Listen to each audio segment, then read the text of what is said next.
Hi, and thanks to my friend and sponsor Kathleen Wayland of Wayland Financial in LaSalle for continuing to support this multimedia project every week. You know, two things I love about Starved Rock Country: our absolute commitment to helping those in need and the respect we have for our past, and we continue to show by learning more about it and celebrating it too.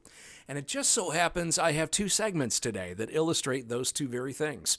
Several weeks ago, we did a few stories around the annual St. Baldrick's fundraiser, and that's the great charitable organization that focuses on funding research for children's cancer. And to get into the spirit of it every year, the folks who've raised the money get their heads shaved. It works on a few levels. Of course, it's meant to show support for and solidarity with those children. It's also a great conversation starter, which can lead to more fundraising. And there was no St. Baldrick, it's just a combination of St. Patrick and Bald. The celebrations typically happen in March. Anyway, John Small covered that event at Seneca's Oak Ridge at the time, and I was there to capture video for what I thought was going to be the next weekend's Tom's Take, but it kept getting pushed and pushed for various reasons. And I can't let it go anymore. You just have to see what I saw that day at Seneca's Oak Ridge in March. So that's the first half of today's video. And then I'll take you to Ottawa High School after hours, where a group of Civil War enthusiasts, lifelong students really, meets to learn more about the most convulsive period in our history, with a lot of local angles too. First though, it's back to last month for a look at the St. Baldrick's event. We're going to be around $7,000 raised, approximately. But the one thing we do is it's really big, cool, gold, top fundraising award. And that one's going to go to the great Ralph Masaga this year. With $1,061. We'll give you a cool. Oh, thanks. You gotta wear the big things to his face all And we're here for St. Baldrick's, and every year our group makes a team of kids that want to do it, and we're raising money for childhood cancer research. We've been doing it for 13 or 14 years, and we've raised more than $38,000 over this time. So I just do it like every year to get raise money, basically. Yeah. Why do you? Is there something about raising the money in this particular way that you like?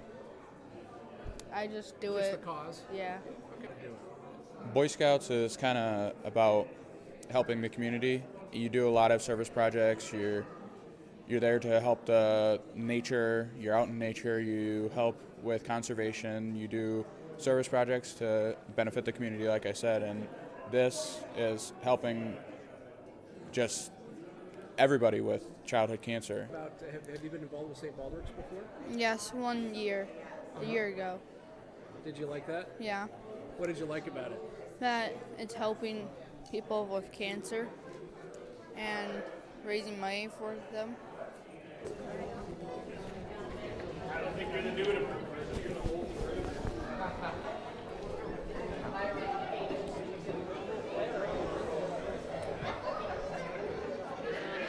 Oh, this year's group's been fun. It's a small group, but 18 people shaving and raising almost $7,000 or a little over $7,000 is fantastic. This is Karen's 18th year.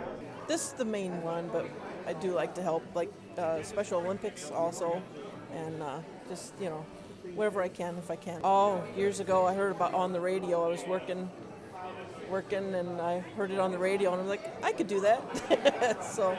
And that was 18 years ago? 18 years ago, yeah. I really liked her. You can always reach out to the St. Baldrick's Foundation and offer to help in any way. Just visit stbaldricks.org. To Ottawa now and the regular meeting of the Starved Rock Civil War Roundtable. Now, this is a group of people whose interest in the Civil War is very significant. And well, it should be. We have such an important part of the Civil War story right here. The sacrifice this region made in that conflict was enormous. We were home to privates and generals, some of whom counted Abraham Lincoln as a friend. And of course, our abolitionist legacy is well known and something we're very proud of around here. And as a person whose love of history started with studying the Civil War in 8th grade, I've been looking forward to seeing what the local roundtable here was all about. My friend Drew Jessen of Oglesby was talking to the group about a trip he had once taken to Appomattox Courthouse where the war ended. He shared with the group what he had learned about the soldiers who died at the very end of the war, many of whom had made it through from the very start, only to die just as it was ending. We also learned of a technique that had been created to help one man better identify the graves in a LaSalle County cemetery that he was working to repair. So this is an overlay, a clear cellophane overlay from 1884, printed over an aerial photograph, which I could remove it. So when I'm done with a few more stones that we're gonna put together, my friend is gonna take a drone over it, and he'll be able to measure, and he'll be able to, create plots and everything else. I'd like to visit Appomattox Courthouse again. I was out there one other time because before I was married, I was in the reenactment group in Civil War, and towards the end of the year, a few of our fellas took a road trip out to some of the battlefields, and the last stop was Appomattox Courthouse. You've got something coming up in May that might be a few things happening in May that might be of interest. May 15th is our next roundtable meeting, which is going to be a field trip, and we're going to the Streeterland Historical Society Museum on Elm Street in Streeter. That will be at 7 o'clock that night. Wallace Memorial Day is to memorialize W.H.L. Wallace, our hometown general. That is Saturday, May 18th and Sunday, May 19th. Saturday, all the events will be living history at the Reddick Mansion in downtown Ottawa. And Sunday, we'll have displays up on Wallace and Wallace's history at the Ottawa Historical and Scouting Heritage Museum on Canal Street in Ottawa. And Saturday, all the events will be at the mansion. Sunday, we'll have displays inside the museum, and we're offering bus trips to the Dickey Wallace Cemetery, which is a landlocked cemetery on private property, and you have to go through private property to get there, but we've been given permission for one day this year to have tours up there. The cost is $15, and it goes towards the restoration of the cemetery walls, which are crumbling up there right now. Yeah, I went up there about a year ago where I met you, and you were in the middle of looking at all. It was very impressive, but it was very much in need of help. Yes, and it's even worse right now. So they're going to try and fix 2 of the sections this year, and then perhaps a section every year for a while. What I found interesting is right outside the wall was his horse. Right, Prince. Which I found very interesting. They buried Prince on the northwest corner of the cemetery. There was no room inside.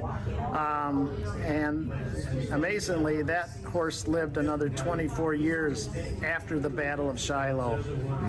So, and we'll learn more about that if we come and take part in this event, which is happening in May. And the other things that are happening at the Reddick Mansion, is there a charge for those events too? I believe there's a $5 charge to get onto the grounds, but you can interact with the soldiers. They'll tell you about their lifestyle. They may be shooting their muskets off. They're going to cook. You can learn about what they ate during the Civil War. Not sure I want to know what they ate, because I've heard what they eat. I don't know if I want to see it. Yeah. So, and there will be people dressed up that day too. My number is 815-830-3984. Honoring our heritage, helping those in need. These 2 things, I think, illustrate what I really think I like most about Starved Rock Country. Thanks again to Kathleen Whalen for supporting this weekly project, and thank you to you for your ideas and your input. Please keep it coming. If you'd like to talk, give me a call on the office line after 10 in the morning on weekdays when I'm off the air for the day. The number is 815-223-3100. I'll talk to you in the morning.